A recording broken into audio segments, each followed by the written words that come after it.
आज माझी कविता मी सादर करत आहे. ती पुढील प्रमाणे. थँक्यू. कविता आहे बाप लेख.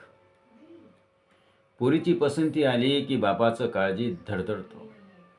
पोरीची पसंती आली की बापाचं काळजी धडधडतं.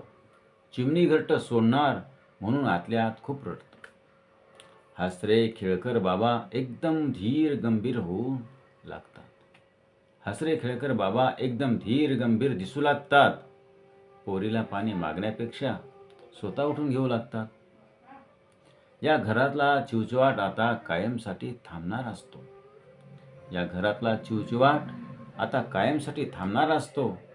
म्हणून बाप लेक झोपल्यावर तिच्याकडे पाहून रडत असतो. आंबोच्या लिंबूच्या करत करत मोठी कधी झाली कळलं नाही. आंबोच्या लिंबूच्या करत करत मोठी कधी झाली कळलंच नाही. बाप सांगतो तिला सोडून मला पाणीही गिळलं नाही. दिवसातून एकदा तरी मायने जवळ घ्यावं वाटतं. दिवसांनी एकदा तरी मायने जवळ घ्यावं वाटतं. परक्याचं धन असलं तरी द्यायला मात्र नको वाटतं. उठल्यापासून झोपेपर्यंत बाबाची काळजी घेत असते. उठल्यापासून झोपेपर्यंत बाबाची काळजी घेत असते. आज ना उद्या जाणार म्हणून पोरगी जास्तच लाडाची असते. पोरगी जाणार म्हणलं की बाप आतून तुटून जातो.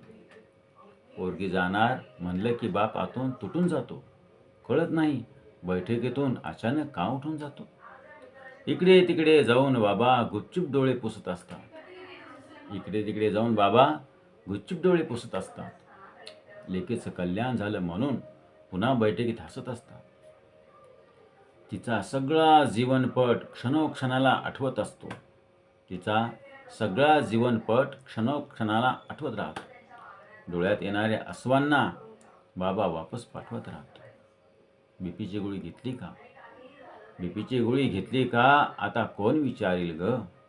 जास्त गोड खाऊ नका म्हणून कोण कशाला दाटविल ग? बाबा कोणाचं ऐकत नाहीत. बाबा कोणाचं ऐकत नाही. पण पोरीला नकार देत नाही. तिने रागानं पाहिलं की मग ताटात गुलाबजामुन घेत नाहीत.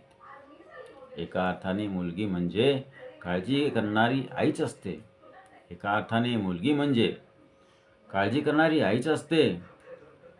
पोटचा गोळा देणाऱ्याची कहाणी फारच वेगळी असते. पोटचा गोळा देणाऱ्याची कहाणी फारच वेगळी असते. धन्यवाद.